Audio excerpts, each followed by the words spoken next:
My name is Olga.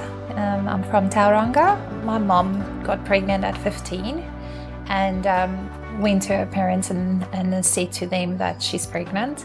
And being the youngest of 7 children, my grandparents, obviously back in those days, found it to be quite an embarrassment having their 15-year-old and the baby of the family pregnant. My grandmother then got abortion pills from her local doctor and sort of coerced my mom and literally had her cornered in the bathroom and said to her, "You will take these pills because we don't want you to have this baby." And my mom, being very scared and sort of having to do what her mom says, did take the medication but actually kept it under her tongue and sort of said that she had swallowed it. And then my grandparents sort of was like, okay, and then when they did leave the room, my mom actually spit out the medication. So obviously they saw, well, it didn't work, and my mom proceeded with the pregnancy.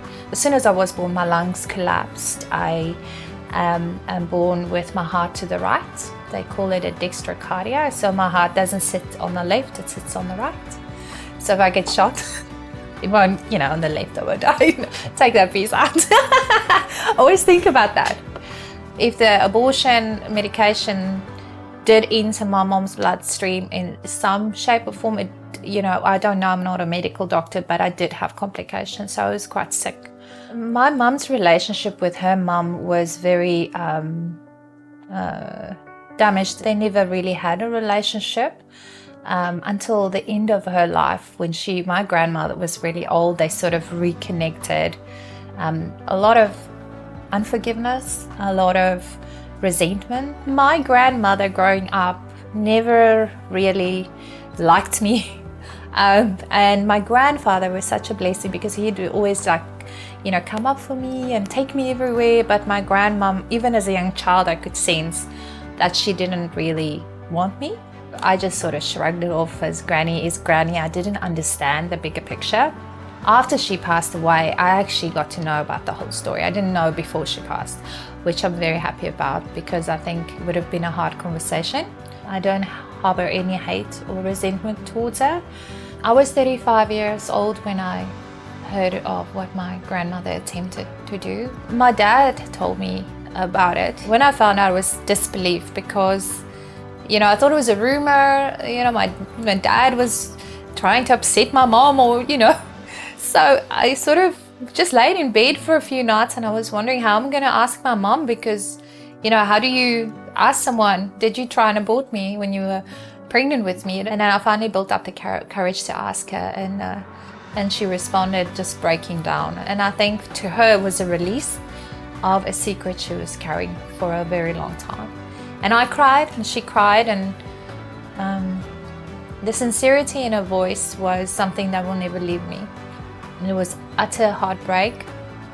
And I could hear how regretful she was.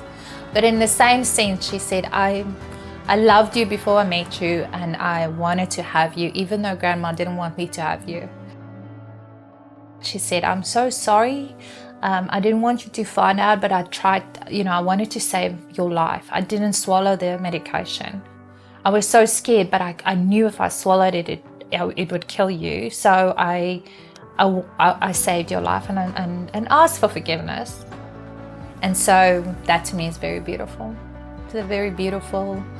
How can you blame anyone when they say that? My mom was 15 when she got pregnant, and she was a young mom, and she did a great job. I've got beautiful memories of her being very attentive, my grandfather being around, my dad being a great dad. He was only 19. I have awesome memories of him stepping up in my life. And when I was sick in hospital, they both were there. And I actually commend my mom because she was brave at 15 and didn't do what she was forced to do. I don't see her as doing anything wrong. I actually see her as my hero. She saved my life. After I found out about my attempted murder on my life, I felt I needed to get more involved and speak up for those young moms that are under pressure and say, it's okay, it's going to work out. The argument for abortion is women's rights, and that women have a right to choose, their body, their choice. But as a baby that survived an attempted abortion, I am thankful to my mom. So, that she did. The womb is, in my opinion, supposed to be a safe place for babies. You can abort the baby, but the memory of that child will never go away. And what tends to happen later in life is that, that 15-year-old gets to be 25 or 30 years old and will always have the memory of what my child or what my life could have been. Regret is a very heavy burden to carry with you for the rest of your life, because we don't stay the same. As we age, we change in opinion and things like that. So even though you feel strongly about something right now, it might change in the future. It worries me how the culture pushes abortion, because abortion doesn't only rob once, it robs for the duration of that person's life. What I would say for those babies that are aborted daily is just give us a chance, a right of life. We have an incredible purpose, joy and love to give to this world. It might not be planned, but the baby's there. It's a beating heart, and they deserve a chance to live.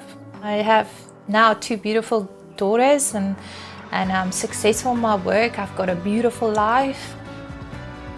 So I'm thankful that my mom saved my life. It does feel like I survived the attempted murder. Definitely it does. God protected me, and He gave me a mom that used her common sense and trusted her gut and her instinct against her own mom. So I'm just thankful. I'm thankful for my life.